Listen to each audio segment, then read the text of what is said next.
Jonathan Stroud, can you do no wrong? Hello, people of Earth and beyond. My name is Shannon, and today I'm reviewing a book by one of my favorite authors, so you know it's gonna be good. This is going to be a non-spoiler review of Lockwood and Company, The Screaming Staircase. First, I want to give a special thank you to my friend Ryan for lending me this book. And second, I want to give a special thanks to my sister for begging me to read it for a really long time and spoiling a little bit of it for me. But that's fine. I love her a lot. So special thanks to both of them, and a brief synopsis. England has a ghost outbreak. You heard what I said. So England has a mass outbreak of ghosts, and no one really knows what caused it, but it's called the problem. And the younger that you are, the more sensitive you are to what they call psychic activity. That is basically anything to do with the undead. So kids are often trained to be agents, which are basically ghost hunters. Who are you gonna call? Lockwood and Company! Yeah, it's definitely not as catchy, but I have the Ghostbusters theme song stuck in my head now, so yay. Anyway, Lockwood and Company, a ghost hunting agency, takes on a job that leads to them accidentally unraveling a 50-year-old mystery. Normally when I do reviews, I talk about the characters last, but I'm actually going to flip that order today. I'm breaking this review down into 4 parts, so that's going to be the characters, the writing style and language, the world building, and the plot. I have a hard time talking about characters that I like because I can't really explain what it is that I like about them most of the time, and there are no characters in Lockwood and Company that I dislike. But I'll try to talk about them anyway. First up would be Lucy, who is our main character.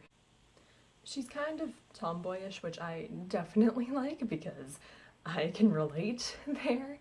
But I have 2 negative things to say about her, I suppose. The first being that her whole world is ghost related. Now, on the surface level, this isn't really bad because the entire world of this book is ghost related. Like, that is the big issue. That is what everything has become about. Lucy doesn't really have any interests outside of ghost hunting, which, given her background and the fact that she is very young and that's kind of literally what she grew up doing, it makes sense for her that it is her world. And I would just like to see her maybe pick up some other hobbies or just like have another interest. The second thing that I noticed about her is that she's not as tough as she thinks she is. Like, she's fought ghosts for a long time, but she still gets scared. Not easily necessarily, but she does get scared, and I wouldn't say that it's so much a writing flaw, more a character flaw that she needs to realize in herself, because I don't think she's aware of it. But if it's done correctly, and I do trust Jonathan Stroud to do things correctly, then I think that it could be an interesting character development. Moving on to Lockwood, Anthony Lockwood, I do like him. I like how much of a leader he is. I like kind of his whole composure, and I like how much he cares about his team and looks out for them and also takes responsibility for his own company. However, he better start opening up in the books to come because he's very secretive, and that could turn bad very quickly. As for George, there was a specific moment when I knew I absolutely like this character. It was, this isn't really a spoiler, it's just a conversation they had with some other characters. They were talking to Kips, and he just said some very sassy things, and I was like, yes, on board. I love sassy characters, and so I absolutely adore George, and I'm really looking forward to his sass in the rest of the series. Alright, let's talk about Jonathan Stroud's writing style. Um, I absolutely love his writing style. However, I've been learning a lot about grammar lately, and unfortunately, it's made me more cognizant of grammar in general. Like, I just notice grammar mechanics now, and it's kind of annoying. And I'm pretty sure that Jonathan Stroud uses quite a few comma splices. However, I'm willing to overlook it because, as I said, I love his writing, and I'm pretty sure that since he writes for a living, he knows the rules, and there is a saying that once you know the rules, you can break them.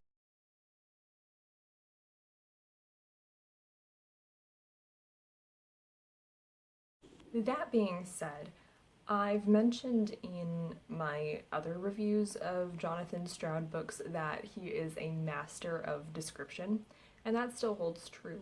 I didn't particularly notice any sound imagery this time around, but I did notice a lot of death imagery. Jonathan Stroud very consciously uses images that are associated with death. Like, Shroud is the one that I remember seeing and being like, oh my gosh, that was totally intentional. I'm not talking about when he's actually describing ghosts or whatever. I'm talking about when he is describing their surroundings.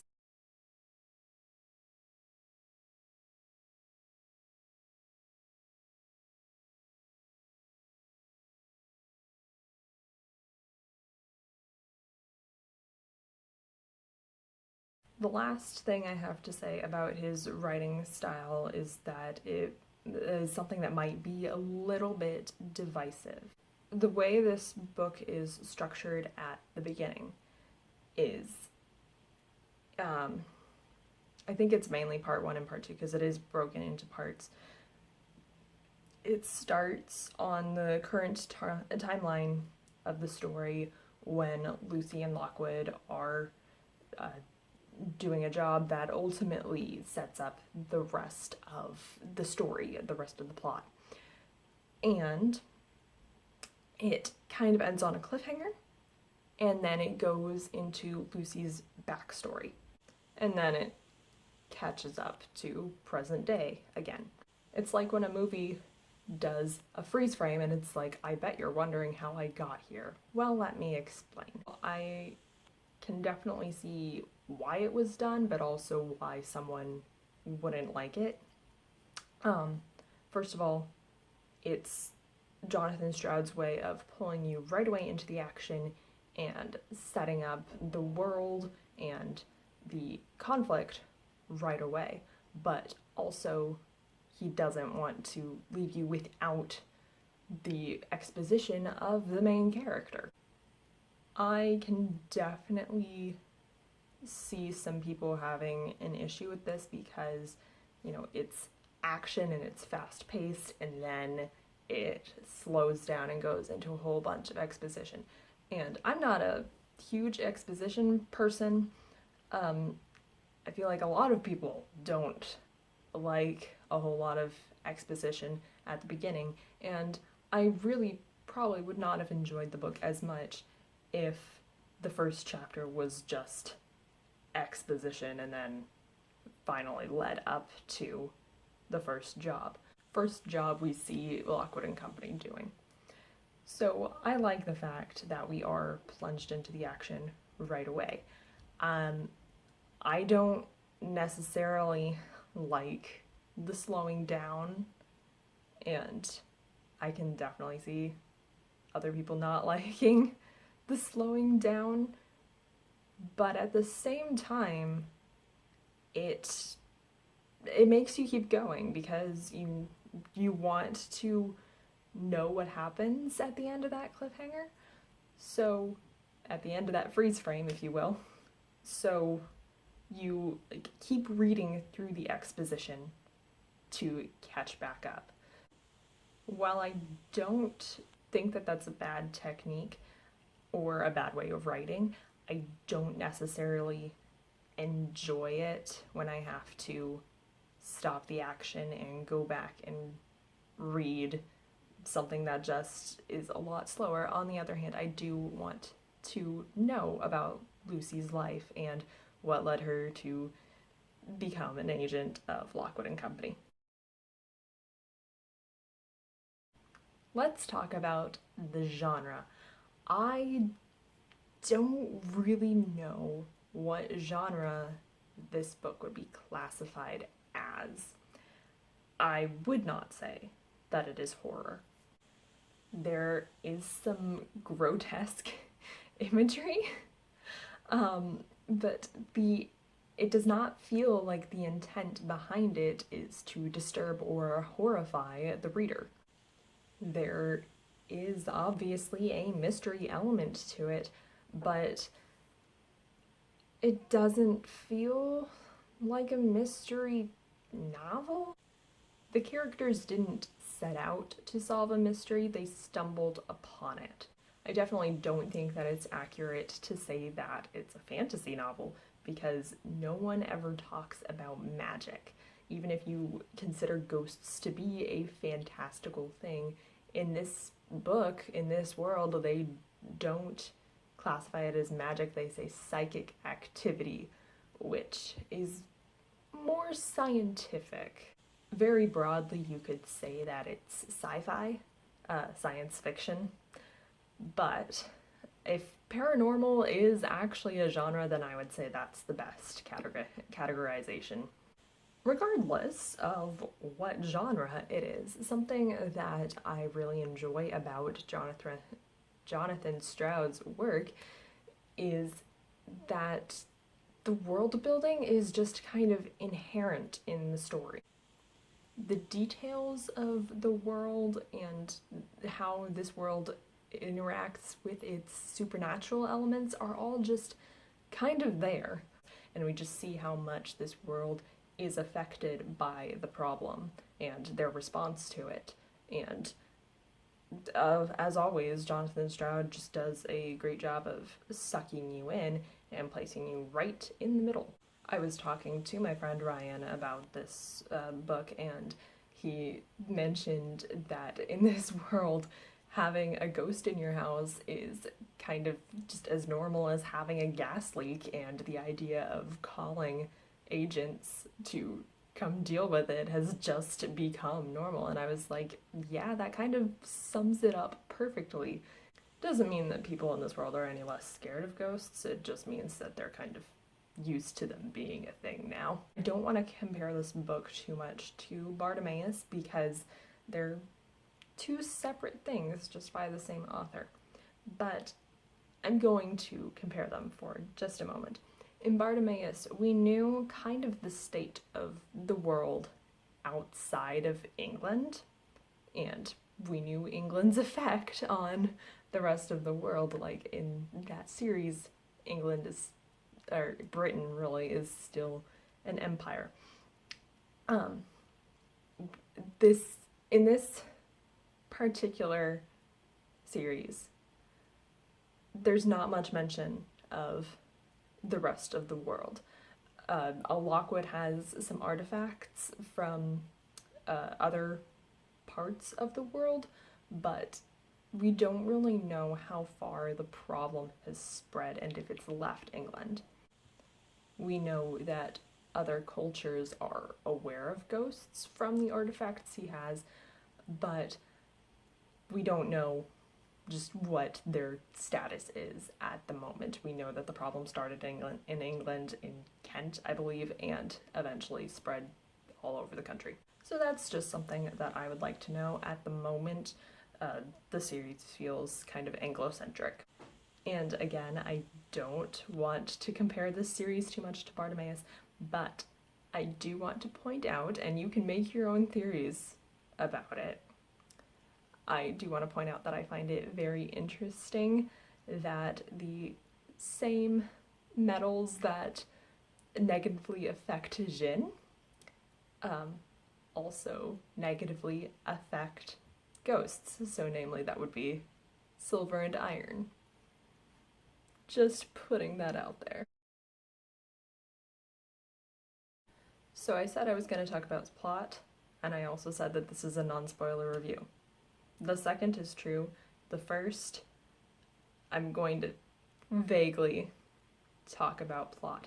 Really, this is the part where I'm going to talk about the few issues that I really have with this book. First is the attitudes that adults have toward kids, specifically the adults don't like Lockwood and Company, like the entity and the three people that it consists of. And that's always just a pet peeve of mine, is when adults don't take kids seriously. It's something that left a bad taste in my mouth. I believe that there is a difference between criticizing something because it's bad or it's poorly executed and just not liking how a certain element played out. If you're going to criticize a poor character choice or a poor plot choice, I think you have to have an alternative. Like, why didn't the character do this instead? It would have made more sense. I'm not going to do that here because I understand why a certain choice was made and why it was necessary to kick off the rest of the plot. However, that doesn't mean that I like the implications. To put it briefly, in the first chapter, Lucy throws some Greek fire. I believe it's a magnesium flare. Regardless, that one action and another one that happens not quite simultaneously. Basically, the two of them together kick off the sequence of events that eventually develops into the plot.